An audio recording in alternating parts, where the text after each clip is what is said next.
برداشت والے یار قسم دے منہ دل کوشش. السلام علیکم. محمد صدیق اپنے پروگرام پولیٹیکل ڈائریز کے ساتھ حاضر خدمت ہے. آواز کافی بہتر ہے. چیزیں بہت تیزی سے تبدیل ہو رہی ہیں اور آنے والے دنوں میں آپ دیکھیں گے کہ سیاست کے افق پہ کیا تبدیلیاں آ رہی ہیں. پروگرام کے شروع میں میں نے چھوٹی سی ایک ویڈیو ایسی لگا دی ہے، لیکن کیا کریں، عورتوں کے بارے میں جو تذلیل کرتے تھے، جو بات کرتے تھے، چاہے وہ پاکستان مسلم لیگ نون ہو یا مولانا فضل الرحمان ہو، تو یہ ایک ان کے اپنے جلسے سے مولانا حقانی غالباً اور گورنر کے پی کے بیٹھے ہوئے ہیں.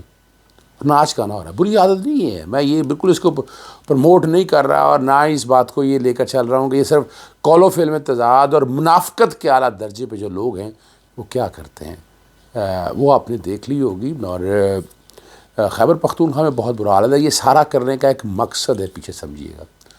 وہ تو ایک خاص کلاس ہے جو مذہبی جو لے کے جانا چاہتے تھے. اب یہ والی کلاس جو ہے یہ ان کے ساتھ چلنے کے لیے تیار نہیں، تو ان کو ساتھ ملانے کے لیے یہ کوشش ہو رہی ہے. اس طرح کے فنکشنز، اس طرح کے آنا جانا ملنا، اور یہ کوشش کی جا رہی ہے. اصل مقصد یہ ہے اس بات کا.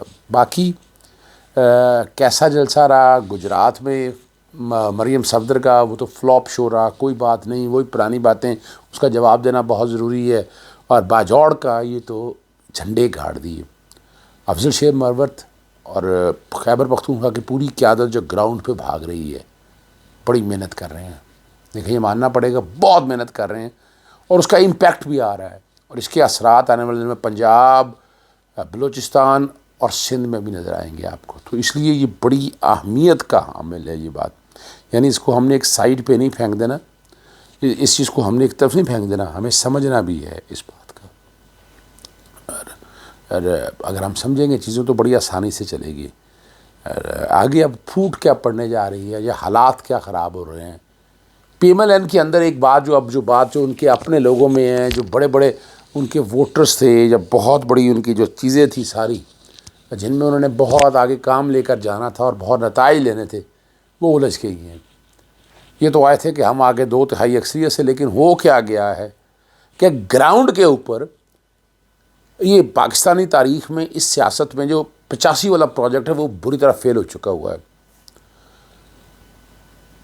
آپ کو یاد ہوگا پاکستان پیپلز پارٹی پیٹریٹ نکالی گئی پیپلز پارٹی سے، پھر مسلم لیگ کاف نکالی گئی، اور اب پاکستان تحریک انصاف نظریاتی اور تحریک استحکام پاکستان. اچھا، یہ بری طرح سے اس لیے پٹ چکے ہیں، یہ پروجیکٹ گراؤنڈ میں یعنی نرش ہی نہیں ہو سکے. ہماری اسٹیبلشمنٹ کے لیے یہ بڑی ایک تکلیف دہ بات ہے کہ یہ پہلی دفعہ ایسا ہو رہا ہے کہ جو پروجیکٹ مارکیٹ میں پھینک رہے ہیں وہ نہ صرف باؤنس بیک ہو رہا ہے بلکہ ناکام بھی ہو رہا ہے. یعنی اس کا مطلب ہے کہیں نہ کہیں اسٹریٹجی میں فلاز ہیں. یہ میری ایک ذاتی رائے ہے، کوئی برا نہ مان جائے میری اس بات کا، لیکن یہ سمجھنے کی ضرورت ہے. عوام کی نبض پہ کس طرح ہاتھ رکھا جائے، اس طریقے سے نہیں. دیکھیں، کام سارے کر کے دیکھ لیے، پرچے ہو گئے 9 مئی کے واقعے بارے میں لوگ جوڈیشل انکوائری کا مطالبہ کرتے ہیں، وہ ساری باتیں ہوتی ہیں، لیکن لوگ 9 مئی کو اکثریت یہ قبول کرنے کے لیے تیار نہیں ہیں. لیکن یہ وجہ کیا ہے، یہ سمجھنے کی بات ہے. اس کی وجہ بڑی سمپل سی، جو مین وجہ لوگوں کو اٹھا لینا، تشدد کرنا، تذلیل کرنا، اور پھر جو بات مان جائیں، جو پاکستان تحریک انصاف چھوڑ جائیں. پہلے آپ نے پریس کانفرنسیں دیکھی، پھر آپ نے ٹی وی انٹرویو دیکھے، پھر ہم گندے انٹرویو پہ چلے گئے، چاہے وہ کسی بھی شکل میں ہو. وہ سارا کچھ کر لیا، عوام قبول کرنے کے لیے تیار نہیں ہے. آج جو تحریک یعنی دیکھیں نا، اگر یہ واقعہ گراؤنڈ ریالٹیز پہ دیکھیں، اگر پوری دنیا میں کہیں ہوتا تو یہ بغاوت کے بہت بڑے زمرے میں آتا تھا. لیکن اس بغاوت کو جسٹیفائی کرنا بڑا مشکل ہو گیا. دیکھیں نا، اس کو جسٹیفائی کرنا بڑا مشکل ہے، آسان کام نہیں ہے. یعنی گراؤنڈ پہ لانے کے لیے ماحول ایسا ہو گیا یا حالات ایسے ہو گئے، اور یہ قصور ہے ان 16 سیاسی جماعتوں کا جو عمران خان کے خلاف کھڑی تھی. اگر یہ گراؤنڈ پہ کچھ چیزیں دے جاتی، کوئی بہتری کر جاتی، تو ویسے ہی یہ بڑا مشکل تھا اپنا اس پروجیکٹ کو منطقی انجام کی طرف پہنچانا. یہ اتنا آسان کام نہیں ہے. ارشد شریف کے ساتھ ہوا، لوگوں کے آپ تصویر کا دوسرا رخ بھی تو دیکھیں نا. ارشد شریف کے ساتھ کیا ہوا، کتنے پرچے، اس سے پہلے بھی ہوتے رہے، لیکن کیا ہوتے تھے پہلے ہم دیکھتے تھے بچے اس طرح کی باتیں دیکھا کرتے تھے، لیکن یہ سلوک نہیں ہوتا تھا۔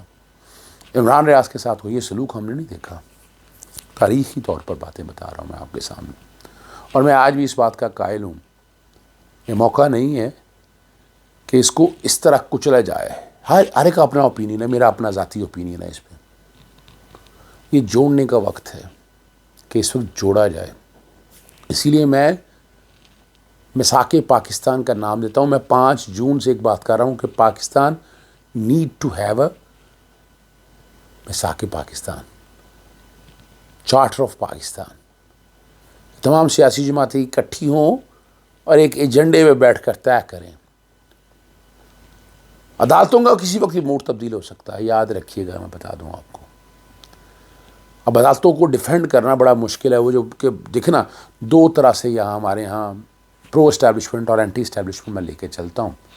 اینٹی اسٹیبلشمنٹ اگر آپ اٹھا کر دیکھیں اگر آپ چیزوں کو، تو وہ بڑے نام تھے،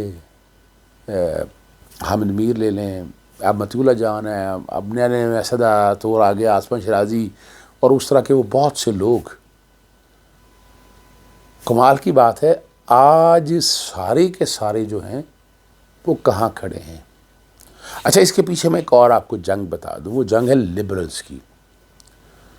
پاکستان کو اسلامک اسٹیٹ سے نکال کے لبرل کی کوشش بڑی پرانی چل رہی ہے، اور اگر آج سے 15 سال 10 سال 20 سال پہلے چلے جائیں تو مذہبی جماعتوں کا ایک رول تھا۔ فلسطین کا معاملہ آیا، اس طرح لوگ نکل نہ سکے، لوگ نکال نہ سکے، مذہبی جماعتوں کا سٹائل بدل گیا۔ یعنی ایک وقت تھا کہ اسرائیل کے نام پہ نا مسلمان اکٹھے ہوتے تھے، پاکستان میں ایک ہم جگ۔ لیکن اب کیا ہے، اب آپ کیا دیکھ رہے ہیں، اب سمجھ آنی چاہیے آپ کو بات، کیا دیکھ رہے ہیں، فرق کیا محسوس کر رہے ہیں کہ ان کے ذہن جو ہے نا کسی اور طرف آ گیا۔ اب تو مولانا فضل الرحمان پہ لگتا ہے کہ وہ اسرائیل کو سپورٹ کر رہے ہیں۔ میں نہیں کہہ رہا، یہ لوگ دیکھ رہے ہیں، یہ ایک بات ساری سامنے آ رہی ہے، جو ایجنڈا ہے ان کا لوگوں سے ملنا کرنا، پھر وہ باتیں پھر وہی آگے نا۔ یعنی ایک جو زائنس کے پیچھے جو ایک سوچ تھی نا کہ ان کے ذہن آزاد کرو، یہ جو ایکسٹریمزم کا ایلیمنٹ آئیں گے، ایکسٹریمزم کا پالیٹک کی طرف لے کے آئے، نیگیٹیوٹی کی طرف نہ لے کے آئے، ہمارے نصاب بدلے گئے، ہمارا ذہن جو ہے نا بڑی اس طرح بھاگ گئی۔ لبرلزم کے کیا لگایا گیا تھا یہاں؟ نواز شریف ہے کہ ان کا ایجنڈا ہے، نواز شریف ان کا ایک خاص کھلاڑی ہے جو لبرلزم کو لے کر چل رہا ہے۔ اسی لیے آپ صرف دیکھ لیں، جن لوگوں کی بات کر رہا ہوں، جو صحافیوں کی بات کر رہا ہوں، وہ لبرلزم میں ساتھ تھے، وہ فوج کے خلاف چلتے تھے۔ آج ایسا کیا ہوا کہ ان سب کا ایجنڈا ایک ہو گیا؟ پھر اس پہ سوال اٹھتے ہیں جناب قمر جاوید باجوہ صاحب، ریٹائرڈ جنرل صاحب پہ۔ ان کی ذات کے حوالے سے بہت سی باتیں ایسی ہیں جو میں نہیں کرنا چاہتا، لیکن ان کے دور میں یہ کچھ ہوا ہے۔ اور بیہائنڈ دی کرٹن اگر دیکھا جائے تو نواز شریف بھی اسی پروجیکٹ کا حصہ ہیں کہ پاکستان میں لبرلزم کو پروموٹ کرنا ہے۔ اس کی مثال میں نے آپ کو ابصار عالم کی شکل میں دی تھی، جن کو لا کر بٹھا دیا گیا تھا پیمرا میں، اوپن سوسائٹی کے چیئرمین۔ LGBTQ کے حوالے سے یہ ساری باتیں ہوتی رہی، عورت مارچ کا معاملہ کس تیزی سے چلا ہم نے، اور ہم تو صرف ایک اس کو اس کانٹیکس پہ لے کر چل رہے تھے کہ ہم نے ان کو چیزوں کو گراؤنڈ پہ دیکھنا ہے۔ دیکھیں ہمارے ذہن میں ایسی کوئی بات نہیں تھی، ہم تو صرف اس کو اس کانٹیکس میں لے کر چل رہے تھے کہ یہ پاکستان کی جڑیں کھوکھلی کرنے کے حوالے سے ہے۔ اور اس وقت انٹرنیشنل اسٹیٹمنٹ چھا گئی ہوئی ہے پاکستان میں، وہ آپ جو مرضی کہیں، آپریشن رجیم چینج کا نام کو بھی دیں، اس کا الٹیمیٹلی بینیفیشری وہ ہیں پاکستان کا۔ میں اسے نہ بھی جوڑوں تو پھر اس کا فائدہ ان کو مل چکا ہے۔ وہ جو چاہتے تھے پاکستان میں وہ ہو چکا ہے۔ یہاں ہیومن سوسائٹی کے حوالے سے عمران خان نے اگر مذہب کے حوالے سے بات کی، کیا کچھ ہوا؟ تو دین کا نام لینے کے حوالے سے معاملات اگر دیکھیں تو بڑا آسان طریقے سے لے کے چلیں۔ اب اگلا جو ایجنڈا ہے، یہ ساری کی ساری سیاسی جماعتیں اکٹھی ہو کے بھی، عمران خان نے دیکھیں اس نے اسلام کو زندہ کیا پاکستان کے اندر۔ یہ لوگ سمجھیں نہ سمجھیں اس بات کو، جو لوگ ان کے قریب رہے انہیں اندازہ ہے کہ وہ کتنا کٹر مسلمان تھا۔ ان کے اندر یعنی کئی لوگوں کی داڑھی باہر ہوتی ہے، کئی داڑھی اندر ہوتی ہے، فرنگیوں سا لباس پہن مگر مرد راب بنے۔ عمران خان میں یہ کوالٹی تھی، ماننا پڑے گی آپ لوگوں کو یہ بات۔ ابھی بھی پاکستانی قوم کو سنبھلنا ہے۔ میں ابھی اس لڑائی میں نہیں پڑنا چاہتا، میں پاکستان کی سٹیبلٹی چاہتا ہوں، لیکن 2 باتیں ہیں جس پہ بہت بہتری ہو سکتی ہے۔ نمبر 1 کہ تمام سیاسی جماعتیں اکٹھی ہو جائیں، سول لبرٹیز کے حوالے سے طے کر لیں کہ ملک کو کیسے لے کے چلنا ہے. ملک کو اس طریقے سے نہیں لے جایا جا سکتا، اسے ملک ترقی نہیں کر سکتا ہے. پروجیکٹ 85 والے اب ناکام ہیں، چلے ہوئے کارتوں سے کچھ نہیں کر سکتے. 17 مہینوں میں وہ شکلیں دیکھ لی ہیں قوم نے. اگر یہ اس وقت الیکشن کرا دیتے تو شاید اس کے بعد کی گورنمنٹ بناتے. تو وہ تو صرف یہ تھا کہ کسی نہ کسی طرح سے عمران خان کے آس پاس عمران خان کو توڑنا تھا، عمران ناکام بنانا تھا، اس میں لگے رہے آپ. لیکن اس سے ملک بہت دور آ گیا، وہ بہت زیادہ دور چلا گیا ہے. اس کو واپس لانا، اکٹھا کرنا کام ہے. وہ ایک بہترین ٹائم تھا. میں تو اس بات قائل تھا کہ اس کو الیکشن ہو جانے چاہیے تھے. الیکشن ہو کے کوئی نہ کوئی شکل بن گیا. بہتری کی گنجائش موجود رہنی تھی. آپ جو یہ کام کر رہے تھے تو وہ آپ کے پاس 90 دن موجود تھے، بڑا کچھ کر سکتے تھے، بہت کچھ کر سکتے تھے آپ. لیکن آپ اس طرح کیا وہ نتائج مل سکے ہیں؟ میں تو نہیں سمجھتا جی. ٹھیک ہے، پاکستان تحریک انصاف کو توڑ لیا، باقی چیزیں آپ نے ساری بہتر کر لی ہیں، لیکن اس سے وہ نتائج اس سمت میں لے جانے کے لیے بڑا مشکل کام ہے. اگلا ہفتہ بہت اہم ہے، میں پہلے بتا چکا ہوں. اور عدلیہ کا امتحان ہے.